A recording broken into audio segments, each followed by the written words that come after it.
After you responded and said you were up, Ms. Poague sent another message. Is that correct? Yes. Okay, and that's the message that's at the top of page 114 of that printout. Yes, sir. What does that message say? It says, why do I feel anger towards JD? Like earlier when we were in bed and JD kept touching Jay's face, I almost cried. Explosive text messages from former pageant queen Trinity Poague. They're read into the testimony through her former roommate. So could these messages sink the case for the defendant? Plus, what really happened to baby JD? A medical doctor is joining us on the program to break down the injuries that led to the 18-month-old's death. And a doctor who sold actor Matthew Perry ketamine before his death is sentenced.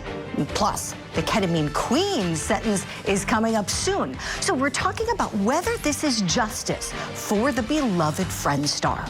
And we're tracking two big trials for Trinity Poague and Brian Walshe. With so many bad facts against them both, we're wondering, will these two be taking the stand? It's all coming up next for you right here on Opening Statements.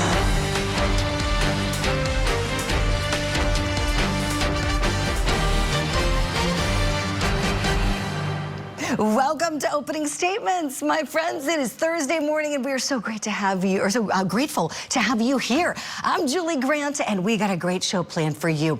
We're going to start it off as we always do. Have you grab that cup of coffee or tea, or maybe you're having hot water with lemon this morning, whatever you like. It's time for my opening statement. Who's the moron now? The doctor who illegally sold actor Matthew Perry ketamine and called him a moron in text messages is now off to his new home in prison. Dr. Salvador Plasencia will be spending the next 30 months locked up in federal prison because he illegally distributed ketamine to Matthew Perry, who we know died from an accidental overdose in September of 2023. I say kudos to the federal government for holding this doctor responsible. You know, what makes this kind of drug dealing even worse than what we typically see on the street, my friends, is that this defendant took an oath to care for people. When he became a physician, he made a promise to uphold that oath, and he behaved disgracefully. He not only violated his oath, but he also took advantage of a man who was sadly suffering from addiction. Shame on him. He knew better. Instead, he was greedy. He was charging Matthew Perry $2,000 per vial that he paid $12 for. He said in a text message, quote, "I wonder how much this moron will pay." Well, now that Dr. Plasencia traded in his medical practice, his reputation, and all his credibility for a spot in the big house, I think we all know who turned out to be the real moron in this story. May God comfort those closest to Matthew Perry as they continue mourning his death. And may this case serve as a lesson to anybody who's looking to take advantage of someone who's suffering from addiction. That's my opening statement on this Thursday morning. Let me know if you like it. Right now, it's time for your daily docket. Inside of bag one was a pair of green boots, a black jacket with red-brown stains, and a bracelet inside of the pocket. There was a black purse with red-brown stains, a black wallet, and a pair of headphones inside of a case, as well as a pair of socks. There was a pair of Volkswagen keys as well. What was discovered inside of bag four? A pair of gray slippers with red-brown stains, a pair of dark gray slippers with red-brown stains and trace materials, as well as apparent hairs with red-brown stains. We got testimony resuming this morning in the murder trial of Brian Walshe. The man who was having an affair with his wife, Anna Walshe, could be taking the stand today. Court's going to start up at 9 a.m. Eastern time. We'll go there live together when it does. In Florida, we've got the Alexander brothers. They've got a status conference set for 10 a.m. Eastern time. Twins, Alon and Oren, and their older brother, Tal, are all accused of sexually assaulting women. And in Georgia, we've got testimony resuming in our next hour for former pageant queen Trinity Poague. And that is your top story, as the defendant's former suite mate presented explosive testimony as a state's witness. Paris Permont was the fourth witness of the day, but might have delivered the most damaging testimony overall, as prosecutors presented text messages exchanged between the two roommates from August 17th of 2023, just months before baby JD was found unresponsive in that dorm room. After you responded and said you were up, Ms. Poague sent another message. Is that correct? Yes. Okay, and that's the message that's at the top of page 114 of that printout. Yes, sir. What does that message say? It says, why do I feel anger towards JD? Like earlier when we were in bed and JD kept touching Jay's face, I almost cried.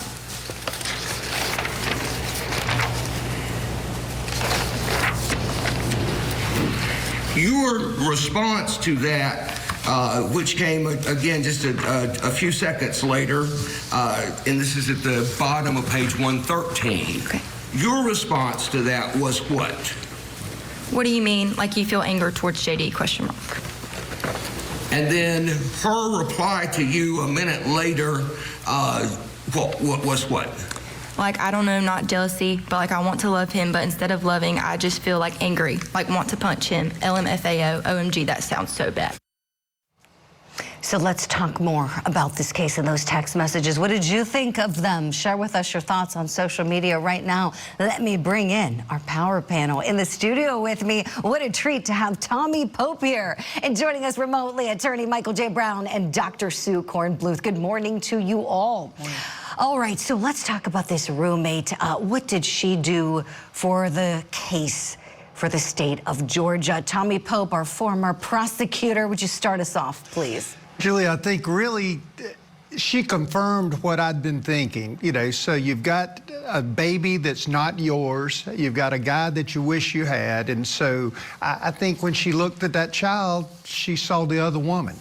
And I think that's what this anger is transposed. I mean, how do you blame a child? I think she blames the child because the child's not her child. And so I think that's what this fleshes out. I think these communications show that. And I think that's why she's going to get convicted. Oh, that's a good thought. Dr. Sue, let's go a step further. Tell me, psychologically, does that make some sense that she may harbor some resentment and take it out on the baby?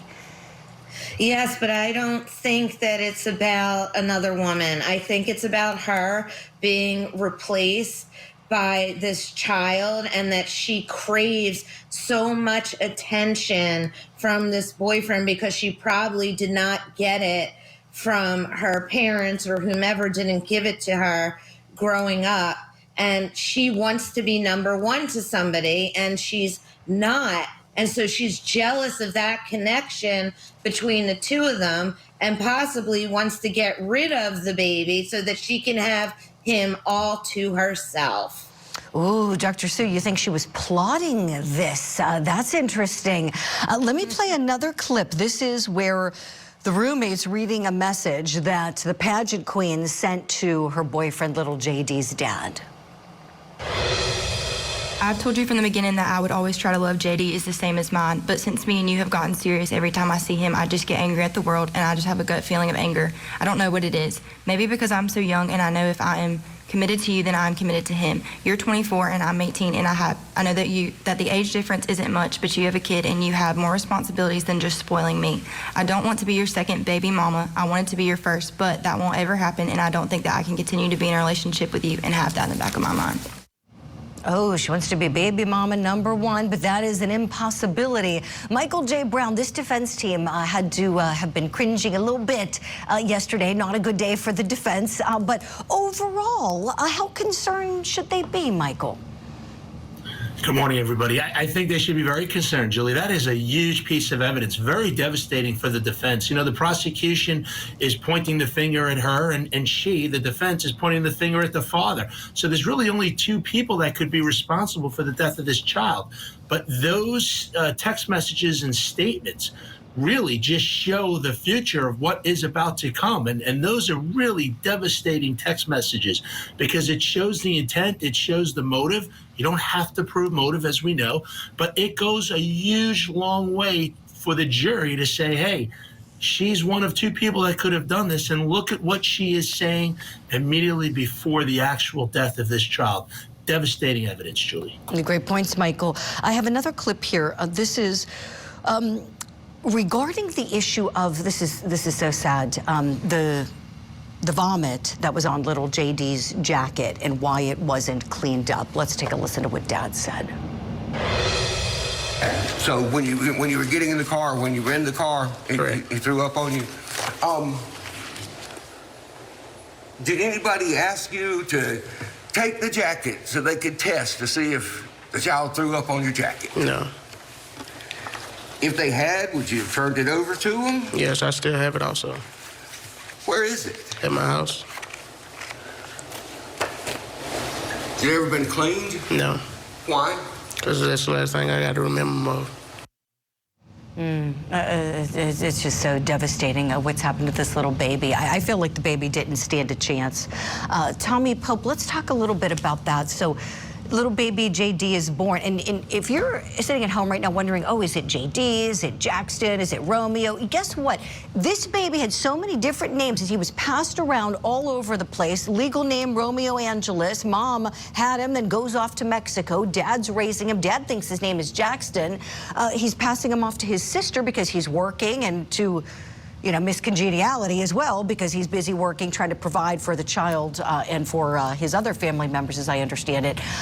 Tommy, for anybody looking at this thing, my gosh, like, what, if anything, could have been done to save that baby? It's angering, isn't it, when you see there were other adults in this baby's life, but it seems that nobody was there 100% of the time caring for him. I think, Julie, that's the real reality of what we're dealing with in society now, and not just socioeconomically. Unfortunately, I went through a divorce at a younger age, and I always remember when he was talking about the baby getting sick, I wanted people to know I had a child, as I started trying to date again, and my wife, Kim, Logan got sick, and Kim cleaned it up. It was the opposite end of the spectrum, and I said, she's a keeper, from the beginning. So it's difficult. We have that. Back then, my sister helped with my 2-year-old, but I think it's a reflection. I will say, from hearing the dad, that he's kept that jacket in that condition. As Michael was saying, you're down to 2 people, and between the text messages and that, I don't think it points much toward him, and I think it lands in her lap again. And you were an investigator, Tommy, too. So for anybody wondering, was this guy properly vetted? I think we can see that he was. It's just so sad. Dr. Sue, let me talk a little bit more about it. Let's get in the mind of Trinity Poague. I think that's what so many people are wondering. She looks so confident on the stage. We see her, yesterday we had Susan Constantine on, and we talked about how this woman is really exuding a lot of confidence and projecting something, and then the courtroom we see something very different. Tell me, do you think that was there an attention problem that maybe she has? I'm curious what you think of Trinity Poague, and if that was something that was at the forefront of her mind all the time. I mean, I think, Julie, when you're in pageants, you are drawing attention to yourself, but you're also wearing a mask. And underneath that mask and all the makeup and all the glitz and the glamour is a lot of times a very insecure young woman. And I think that's what we have here. And she's a very, to me, insecure and immature young lady. I don't know what's at the surface, but I kind of feel like in my gut, she carries a lot of rage. I'm not sure what that rage is towards, but I believe that rage had built up inside of her, and it was taken out on this child. That is what I assume. That's my opinion about this. I don't know if that is true, but when you do have that much attention on you from a pageant or whatever it is, and then it's taken away, you crave it again more and more. And when it's not on you, you can become enraged. And I think that's what happened here. She became enraged in this situation as well. I'd love to go back into her history, her family history, and see what happened here and where she was given attention and where she wasn't. It's a big factor here, I believe. Excellent analysis, Dr. Sue. Really, really insightful. Thank you so much. This has been a great discussion. We'll leave it here for now, just for time's sake, but we're going to follow this case throughout the day. Our power panel staying with us. Coming up, we're going to have more on the case against Trinity Poague. We're digging into the baby's injuries. I want to know what happened to this beautiful baby. I know you do too.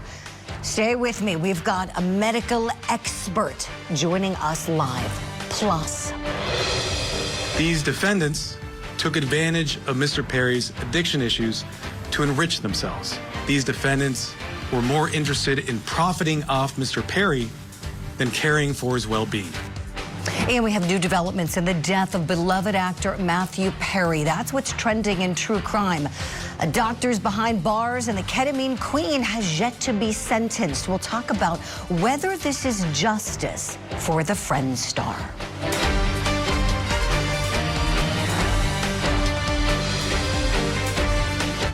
The disappearance of mother Anna Walshe. Her husband now charged with her murder. All eyes on this accused killer. Mr. Walsh was suspecting his wife of having an affair. The massive trail of evidence. This incredible timeline of Google searches. It shows everything that was in his mind. He searched how long before a body starts to smell. The disappearance of Anna Walshe murder trial. Live coverage today on Court TV.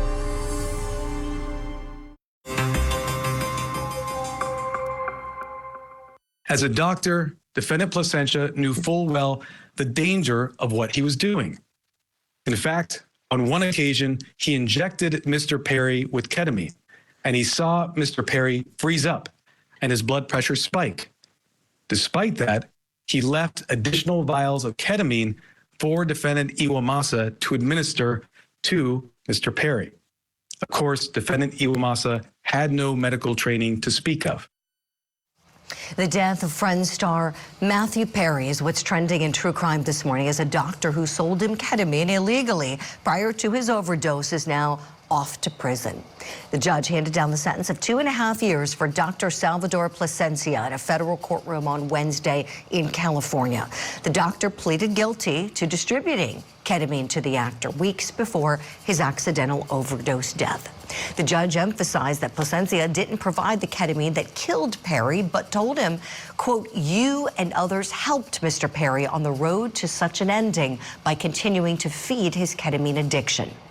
So we're asking, is a 2+ year sentence for Perry's death justice when it comes to this doctor defendant? Should he have gotten more time? Let's bring in our legal eagles in the studio. Attorney Tommy Pope, and joining me remotely, Attorney Michael J. Brown. All right, Michael, what do you say? Is this fair for the doctor? Why or why not, please? I do, Julie, and I'll tell you, because remember, they keep attributing this to the death of Matthew Perry, but you got to remember, what he sold Matthew Perry was not what caused his death. That's attributed to the ketamine queen. Did he help him in terms of the dependency and the addiction, and did he exceed the medical prescription? He certainly did. And 2 years is significant. There's a lot of mitigation here. He's trained at UCLA. I'm sure he did a lot of good in his medical practice and helped a lot of people. So we don't want to look at 2 years in federal prison and say, hey, that's nothing. Because at the end of the day, he's not the reason that Matthew Perry is dead. So I think that is a fair and just type of sentence. A really good explanation, Michael. Thank you. We know that they were miles apart, the respective sides. The prosecution was asking for 3 years, Tommy, and the defense was asking for just a day in prison and probation. Your thoughts, please? I think Michael's spot on with this one. You know, you've got to take a step back and look. It's not an a death, but I agree with the judge. It kind of sent him on his way. But you know, I think lawyers, doctors, police officers, we're held to a higher standard. And I think that's what you're seeing too. And, you know, 2 years, even though, you know, we always laugh about federal prison being like the country club, 2 years is something. His reputation, his medical license, all of those things are probably the greater punishment. And so I think it was a fair punishment. Again, recognizing there's 6 individuals involved. And this shows what, you know, the prosecution does. These aren't the glamorous ones necessarily. It is because of who passed away, but that's tedious work. Think the work that went behind tracking this down, the investigators. And I think that's important too, to show you've got to send the message, hopefully to other doctors that would consider, you know, we saw it in the opioid crisis. People were giving that out like candy because they would make so much money on it. And I think this is a good chance to send a message. And I don't think if you worked like what you did with law school, you wouldn't want to give up all that and go to jail for 2 years. So I think Michael's spot on this. Yes, really great points about sending a message to other people thinking that, oh, you want to get some fast cash? Well, look, you're going to lose your medical license, your practice, go off to prison. You both know Federal prison's going to be tough, especially for a guy like this, you know, who presumably hasn't done a day anywhere, not even in county. Look out. So, Tommy, as you noted, this is the first of these 5 defendants who are all sentenced in connection to Matthew Perry's death. And so this is a network that prosecutors explained. Remember way back when they first announced the charges? Let's go back in time together. This network included a live-in assistant, various go-betweens, 2 medical doctors, and a major source of drug supply known as, quote, the ketamine queen. These defendants took advantage of Mr. Perry's addiction issues to enrich themselves. They knew what they were doing was wrong. They knew what they were doing was risking great danger to Mr. Perry, but they did it anyways. So 2 defendants in the case, including a woman known as the ketamine queen, this is her here, admitted to distributing the ketamine to Matthew Perry that killed him back in September of 2023. And in this past September, we saw a guilty plea from her. She's going to be sentenced next week. So, of course, we're going to be watching this closely. She's looking at a maximum of 65 years in prison. So how much time should the ketamine queen get with her sentence? Michael, going back to you, you made the distinction earlier that the doctor wasn't the one who supplied the drugs that killed Perry. She was. What do you think would be fair for her? Yeah, she's the culprit here, Julian. You know, remember, going back to the doctor, ketamine is a legal prescription. It has a lot of valuable uses. Now you're dealing with the ketamine queen. And remember also in her situation, there's an allegation, I believe, where her sale of these illicit drugs actually caused the death of somebody else several years before. She is a drug dealer. That's what she does. She sells ketamine allegedly, illegally, on the street to kids and moms and dads and anybody who wants them. And she gets a huge profit. And she puts herself out there, you know, all over the internet and lives an extravagant lifestyle, all off of the proceeds of the illicit activity. And it resulted in the death of Matthew Perry. So I think if anybody's going to pay a significant price, she's the one who's going to pay that price. Definitely, Michael. Well said. I hope the judge launches her. Tommy, what do you think? Is there an amount of years you think that would be appropriate? You know, if they're doing federal sentencing, I always felt like that ended up being a little lighter than what we'd see on the state side. But, you know, we've actually struggled in South Carolina. You know, I'm in the legislature with fentanyl deaths. And it ties a little bit to the knowledge of, and it wasn't the knowledge that I knew it would kill you, if I pulled a gun. It was the knowledge that I knew I was giving you fentanyl because you knew how deadly it is. Now, I don't know as much about ketamine as far as death statistics and things of that nature, but again, Michael's going to give me an office at his place if I keep agreeing with him, you know, but I you two think would be the dream team. Let me tell you. I think he's right. And, you know, with the feds, I mean, I think they treat it like a murder case. So if, you know, if the feds give 20 or 30 or what they would give for a murder case, I think they need to treat it like that. And I think it's fair that the judge take into consideration the things Michael was talking about, the lifestyle, the profiting off of others. So it's really sending a bigger message than just this death. And again, we've had the same with the fentanyl thing. The secondary, we've had like more than one person die from the same dealer. Yes. I think that, you know, the beauty is that, you know, you're not dealing with a jury, then you're dealing with the judge and sentencing, and he can decide or she can decide what to take into consideration. So I'm with you. I think we're going to see a significant departure from that, you know, 2.5 years we just saw. Right. Excellent points, Tommy. Boy, you know, and I started thinking as you both were talking how much money this woman has made. I hope they seized all of it. I hope that they can do some good with that money and that it's taken away from her because putting profits over people is just appalling. And that's what all these people did here, you know. It's really, really, really disgusting. We'll leave it there for now. Again, the ketamine queen gets sentenced next week, and Court TV will be covering it. Tommy and Michael, thank you. Stand by. Still ahead for you here on Opening Statements. We're talking more about the case against Trinity Poague. We're asking what really happened to baby JD. We have a medical expert on the show next to talk about the toddler's injuries. Plus, testimony set to start up at the top of the hour in the murder trial for Brian Walshe. We'll go into the courtroom live, and guess what? The man his wife was having an affair with is possibly going to be on the stand this morning. Stay with us.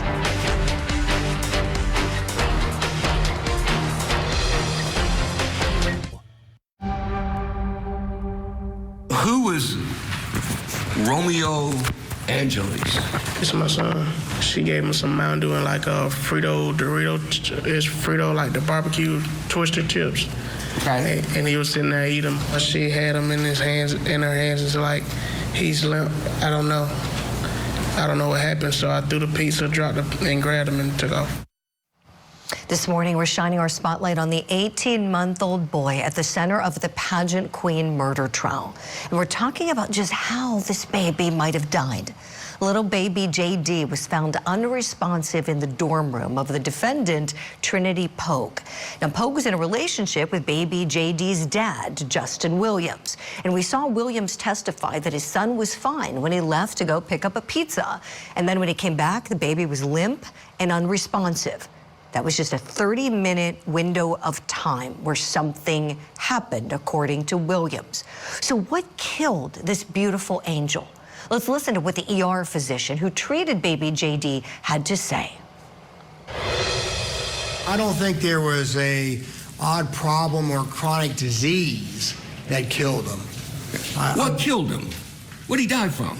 What killed him was the head trauma and the bleeding in the brain. There would have to be multiple impacts. And when you say multiple impacts, what do you mean by impact? Trauma or direct blow to those body parts. Prosecutors in Georgia are alleging that this former pageant queen winner inflicted blunt force trauma to the baby's head and the baby's torso, resulting in fatal brain and organ damage. But how will they figure out when those injuries happened? Let's talk about this. Let's bring in Dr. Jason Smith. He's a traumatic brain injury expert trained in many areas of medicine. Doctor, good morning to you. Wonderful to have you back on the program. And I want to start with, what did you think when you heard what the ER doctor had to say? Yeah, good morning, Julie. First off, I think the ER doctor is spot on with his assessment in saying there was definitely significant trauma involved in the murder of this poor child. In addition to that, I think there's a question of how that trauma kind of came about, because there's two pretty significant injuries. One is the liver laceration, and again, probably the fatal injury were the two skull fractures found. Yes, and I want to talk to you about those things. So when we hear these little tidbits, like coming in through the testimony that, oh, there might have been a fall, from a chair or from a bed, to get to skull fractures and a liver laceration, does that sound right to you, Dr. Jason? Yeah, a lot of it, you're trying to recreate how this could have happened in your head as a physician, because as a physician, you are a designated reporter. So this is a child abuse case, obviously, and child harm obviously was done to the point of death. So when you hear that, there's two things in my mind that could have happened. So did the baby fall off of something, go belly first and lacerate the liver, and then go backwards and hit the back of the head? Or were they pushed into a chair and then came backwards off that chair and hit their head? So those are the best things that I could come up with my experience when it comes to traumatic injuries and trying to piece together the objective information that we have and do some sort of a subjective answer to that question. Right, especially when we know we may not be getting any truthful statements from Ms. Poague. I have a clip for you, Doc. This is what the ER doctor testified to when he says he spoke to Ms. Poague at the hospital about the baby. My recollection is that baby or the young child was not acting right, and she may have just shook him just a little bit to see what was wrong. She reported that the child was acting oddly. She shook his shoulders a little bit, and he was difficult to respond. Dr. Smith, does the shoulder shaking statement make sense to you? Absolutely not. I have 3 small children. I mean, I guess they're not really small. But at the same time, I wouldn't shake my kids. And these injuries that we're seeing with this child that led to his death, they're not coming from a baby being shaken. Yeah, you have 3 beautiful kids. And this beautiful baby, it's so sad. He was healthy, he was well, everything was good, yet they're feeding him barbecue Fritos and Mountain Dew. That's a whole nother situation, right? There was reports about a little bit of blood in his stool, Dr. J, which, you know, kind of gives the defense team something to latch on to say, oh, is something going on internally that might indicate that something happened prior to the incident date that's in question. How concerning is the blood in the stool? I think it's confusing, not necessarily concerning, Julie, because we don't know what we don't know in this case, and it leads to more questions. It leads to more questions of the care of the child leading up to the final fatal injury. It leads to the wellness of the child. Are they seeing regular well visits? Has there been internal hemorrhaging, internal trauma before? And this is another episode of abuse. Because there's no other way to see it other than abuse when it comes to blood? Or is there something going on where this child has a bleeding dyssyncrasy in which they have a bleeding disorder, which makes them more prone to bleed after an injury, which could have led to a death due to trauma as well? This is such helpful insight you're giving us, Doc. I have another clip I want to play for you now. This is from the courtroom when the prosecutor asked the medical examiner what he thought baby JD's fatal injury was. Do you have an opinion as to why this child died? I felt it was due to abusive head trauma. Do you have an opinion as to whether or not there was any significant time difference or time gap between the infliction of the trauma and the onset of symptoms and ultimately death? And again, in my opinion, seconds to minutes after the trauma was occurred. Dr. J, I would love to know if you have any opinions on how you think baby JD might have died. Yeah, I'm going to agree with the medical examiner and the ER physician on this one. This is a head trauma case, cut and dry, especially the way that they describe the amount of edema and bruising upon arrival at the emergency department. This is something that happened acutely, meaning sometime that day. I'm not going to say minutes, hours, or trying to give it, but it had to be sometime in a reasonable amount of a few hours before that child presented to the emergency room non-responsive. This is fascinating. Dr. J, kind of a follow-up on that point. If it is the traumatic brain injury that caused his death, can you say whether it was from a fall, an accidental fall, or from a deliberate blow? I think that's the hardest question to answer, Julie, because we do not have witnesses. We do not have information that can give us clearer answers to that question. I think you can see it both ways, but the problem is that we're left with a lot of questions, and unfortunately, a small child has passed away because of these. Yeah, you're so right. Dr. Jason Smith, traumatic brain injury expert and professor, so many things. You want to be an expert witness as well. You're so bright. Add that to your busy schedule when you have some time. Doc, thank you so much for coming on Opening Statements this morning. My pleasure. Take care. We'll see you soon. Coming up next, as we get ready to go live to Massachusetts for Brian Walshe's homicide case. Here's a live look, by the way. We're seeing the lovely ceiling fan there. We're talking about whether we think he's going to take the stand. And what about the beauty queen? What's she going to do? We'll discuss these 2 defendants and their next moves when we come back.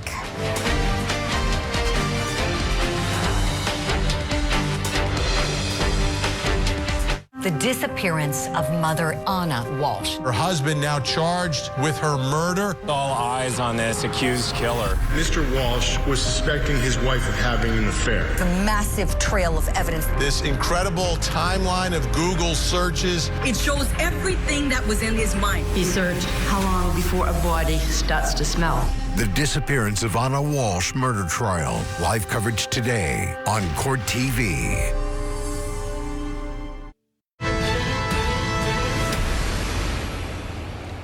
Now for what's tipping the scales, Brian Walshe and Trinity Poague, 2 names you've been hearing a lot of if you've been watching Court TV lately. And while their trials are 1,300 miles apart, they share some similarities.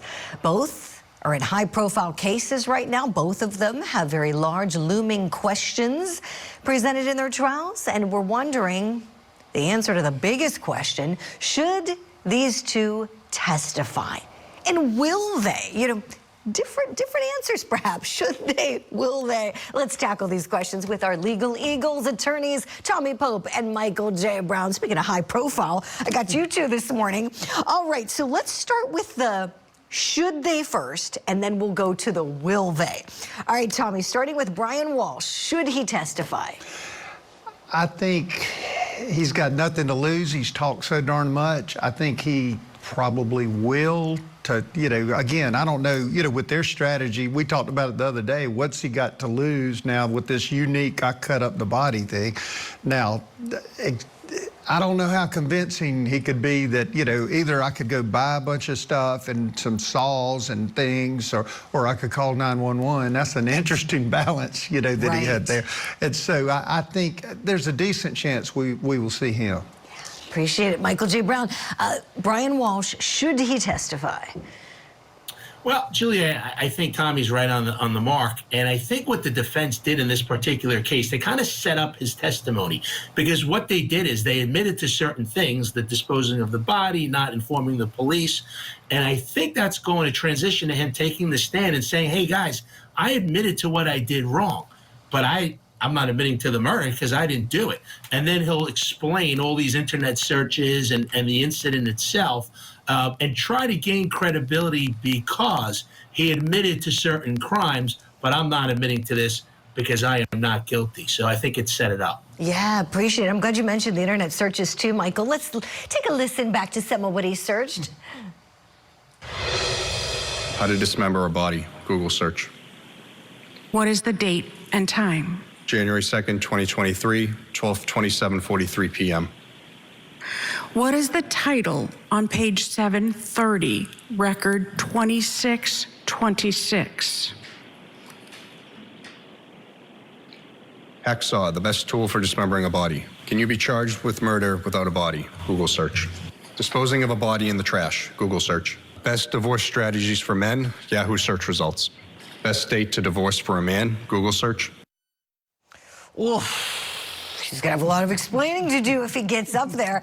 Okay, now let's tackle the question of, will he get up there? Tommy, if you had to bet. Yeah, I think, and again, Michael and I are going to hold hands, I guess. But I think the strategy is there.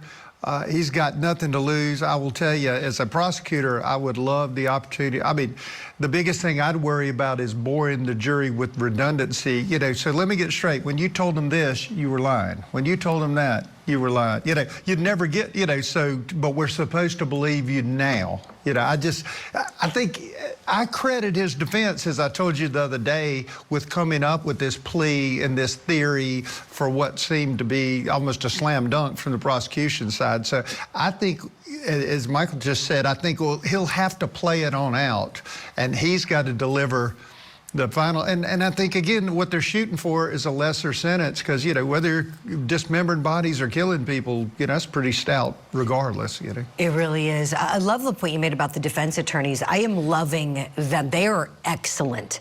Larry Tipton and Kelly Porges, very seasoned trial attorneys, and from what I've heard from several colleagues, very well respected in the Boston area. So Brian Walshe is in great hands. I mean, they can only do so much, you know, because of the facts. Salad. Yeah. Exactly. Yeah, they're working with it. Michael J. Brown, do you think this guy's going to get up there and testify? I do, Julie. I do. I think they're going to have to wait. Obviously, they have not made that determination yet. They're going to see if they can extract those alternative explanations for those internet searches from other witnesses. I don't know if they're going to achieve that goal. It's going to be difficult. So I think at the end of the day, I think Walshe is going to have to get on that stand. He's going to have to sell his story, and he's going to, again, give these innocent explanations for a lot of those internet searches, but then there's some very damning ones which go actually to the murder, and he's going to have to address it, and he's the only one who can, and I think he will testify. That's a really good point. Yeah, and I think he's arrogant enough to testify too. I think he's just arrogant enough that he thinks he's smarter than everyone in the room. Yeah, okay, so let's turn to the beauty queen now. Should she testify? First question, Tommy. I think in her case, and again, I hadn't seen much of her interacting, unlike our previous defendant, but I think that she probably needs to stand behind her right to remain silent and make the state prove it and stick with the reasonable doubt between she and the father. And I think that's their best angle. I think if she gets up, I mean, she's ripe for cross-examination with the text and things of that nature. And so I think she probably should not testify. Should not. Michael J. Brown, what do you say? All right, Tommy and I now in a divorce, because here's what I'm going to say, Julie. An amicable one. You'll hear from my lawyer. I don't know if I can afford these lawyers out here.